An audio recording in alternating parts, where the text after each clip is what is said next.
Welcome to complete GS में आपका स्वागत है। आज हम देखेंगे मौर्योत्तर काल से संबंधित पिछले वर्षों के एमसीक्यूज़। तो पिछले वीडियो में जैसे हमने मौर्योत्तर काल समाप्त किया था, मौर्यों के जाने के बाद कौन कौन से वंश आए, किन किन विदेशी राजाओं ने आक्रमण किया, ये सब हमने पिछले वीडियो में देखा था। आज हम उसी से संबंधित एमसीक्यूज़ देखेंगे।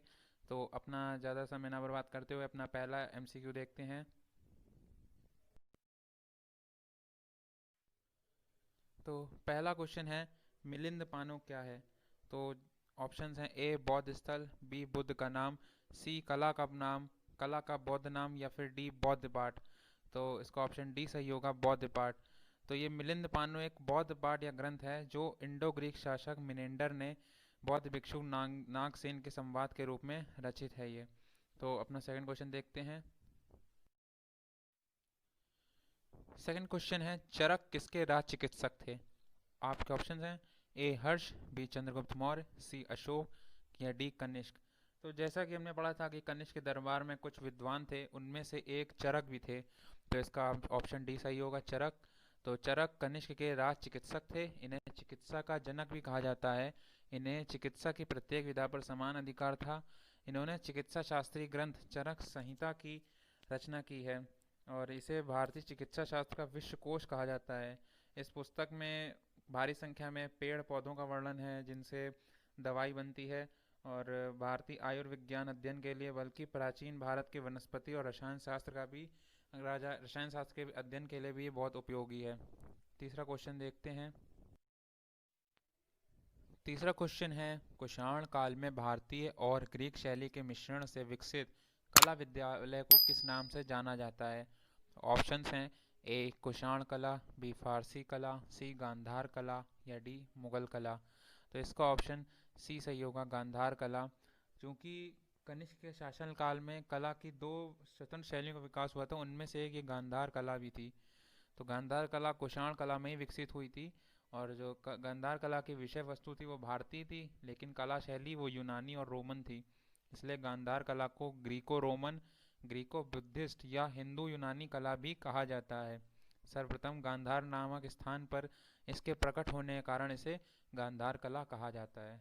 नेक्स्ट क्वेश्चन देखते हैं।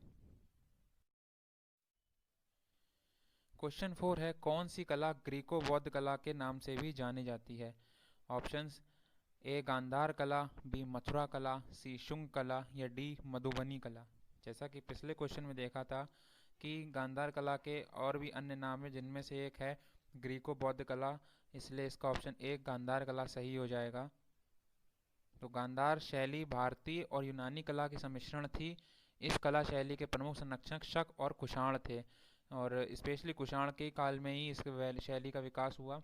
इस कला का विषय मात्र बौद्ध होने के कारण इसे यूनानी बौद्ध, इंडो ग्रीक या ग्रीक नोमन भी कहा जाता है। Next question. क्वेश्चन 5 है, कुषाण वंश के प्रसिद्ध राजा का नाम बताइए। ऑप्शंस, ए कनिष्क, बी पुलकेशिन, सी हर्ष, या डी विक्रमादित्य। तो कुषाण वंश के एक ही प्रसिद्ध राजा थे, वो थे कनिष्क।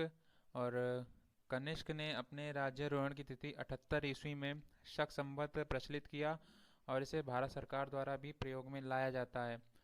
Next question. क्वेश्चन 6 है, कनिष्क किस वर्ष में राज सिंहासन पर आरूढ़ हुए यानी बैठे? तो ऑप्शन, ए 108 ईस्वी, बी 78 ईस्वी, सी 58 ईस्वी, या डी 128 ईस्वी। जैसा कि अभी पिछले क्वेश्चन में पढ़ाया था कि 78 ईस्वी में जब इन्होंने शक संवत चलाया, उसी वर्ष ये राज सिंहासन पर भी आरूढ़ हुए थे। तो ऑप्शन बी सही होगा, 78 ईस्वी। Next question. क्वेश्चन 7 है, शक संवत किसने और कब शुरू किया था? तो जैसा कि पिछले अभी दो क्वेश्चनों में देखा था कि कनिष्क ने ही जब राज सिंहासन प्राप्त किया था, और 78 ईस्वी में ही इन्होंने शक संवत प्रचलन में लाया। तो ऑप्शन डी सही हो जाएगा, और कनिष्क ने 78 ईस्वी में शक संवत का प्रचलन किया। Next question.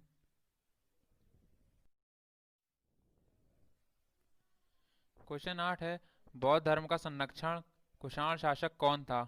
ऑप्शन, ए कौटिल, बी अशोक, सी विक्रमादित्य, या डी कनिष्क।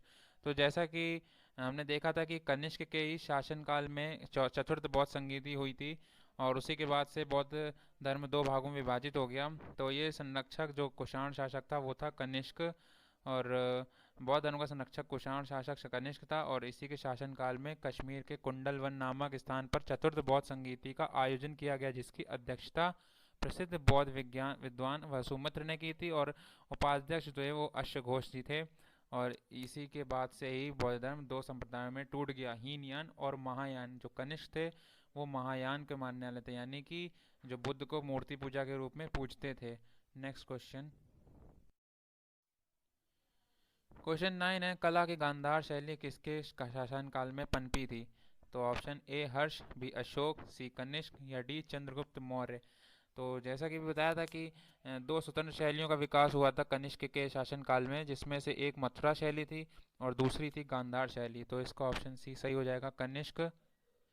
तो कुषाण काल मुख्यतः कनिष्क के समय ही दौरान मूर्ति कला की गांधार शैली भारत ग्रीक यानी यूनानी शैली का मिश्रण है। इसका केंद्र बिंदु गांधार था, अतः इसे गांधार कला शैली भी कहा जाता है। इसमें बुद्ध एवं बोधिसत्वों की मूर्तियां काले स्लेटी पाषाण से बनाई गई हैं। नेक्स्ट क्वेश्चन, क्वेश्चन 10 है, प्राचीन काल में निम्नलिखित में से कौन कलिंग का एक महान शासक था? Option A Ajatashatru, B Bindusara, C Kharavela या डी मयूर शर्मन। तो इसका ऑप्शन सी सही हो जाएगा, खारवेल। तो प्राचीन काल में खारवेल कलिंग का एक महान शासक था और इसी के हाथी गुम्फा अभिलेख से ही हमें इसके वंश की जानकारी प्राप्त होती है। यह द्वितीय सदी ईस्वी में शासक हुआ था और इसका संबंध कलिंग के चेदी वंश से था। इसने मगध के शासक बृहस्पति मित्र तथा दक्षिण के उस समय आंध्र साप्ताहन वंश का राज था, तो उसके शासक सातकर्णी पर इसने विजय हासिल करी और ये जैन तीर्थकर की मूर्ति को मगध से कलिंग ले जाने में सफल रहा, जो कि नंद वंश के शासक महापद्मनंद कलिंग से उठा लाए थे विजय के बाद। तो ये उसे वापस लेके आए। इसने कृषि हेतु नहरों का निर्माण करवाया तथा प्राची नदी के दोनों तटों पर महाविजय प्रसाद नामक महल बनवाया और ये जैन धर्म के अनुयायी थे और इसने ऐरा महाराज मेघवाहन कलिंगापति आदि उपाधियां भी धारण की थी। अब नेक्स्ट क्वेश्चन देखते हैं। क्वेश्चन 11, राजा खारवेल किस चेदी वंश के महानतम शासक थे? Option A Chola Mandalam, B Kalinga या सी कन्नौज या डी पुरुषपुर। तो ये कलिंग के चेदी वंश के महानतम शासक थे। क्वेश्चन 12, कलिंग शासक खारवेल ने संरक्षण दिया है हिंदू धर्म को, शैव धर्म को, बौद्ध धर्म को या जैन धर्म को? तो जो कलिंग शासक खारवेल था ये जैन धर्म के अनुयायी थे, तो ऑप्शन डी सही हो जाएगा। क्वेश्चन 13 है, सातवाहन का सबसे बड़ा शासक कौन था? ऑप्शन ए है सातकर्णी प्रथम, बी गौतमीपुत्र सातकर्णी, सी सिमुक या डी हाल। तो इसका ऑप्शन बी सही हो जाएगा, गौतमीपुत्र सातकर्णी। गौतमीपुत्र सातकर्णी सातवाहन वंश का सर्वश्रेष्ठ शासक था और जो अंतिम शासक था वो था यज्ञश्री सातकर्णी। तो इसकी माता गौतमी वल्लश्री ने की नासिक प्रशस्ति तथा पुलमावी के नासिक गुहा लेख से इसकी सैनिक सफलताओं के विषय में सूचना मिलती है। नासिक प्रशस्ति से पता चलता है कि इसके वाहनों ने तीनों समुद्रों का जल पिया था। नेक्स्ट क्वेश्चन देखते हैं। तो ये 14वां और अंतिम क्वेश्चन है, निम्नलिखित में से विद्या की सबसे पुरानी पीठ कौन सी है? Option A Takshashila, B Nalanda, C Ujjain या डी विक्रमशिला। तो इसका ऑप्शन ए तक्षशिला सही हो जाएगा।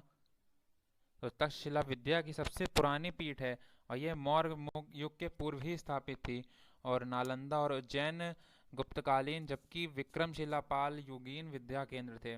तो तक्षशिला नगरी जो है अत्यंत प्राचीन काल में गांधार जनपद की राजधानी भी थी तक्षशिला, और इसकी सबसे अधिक ख्याति शैक्षणिक क्षेत्र में मानी जाती है और यह उच्च शिक्षा का प्रमुख केंद्र था।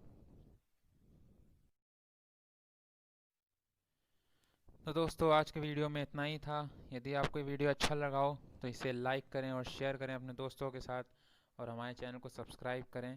इसका नाम है कंप्लीट जीएस। धन्यवाद।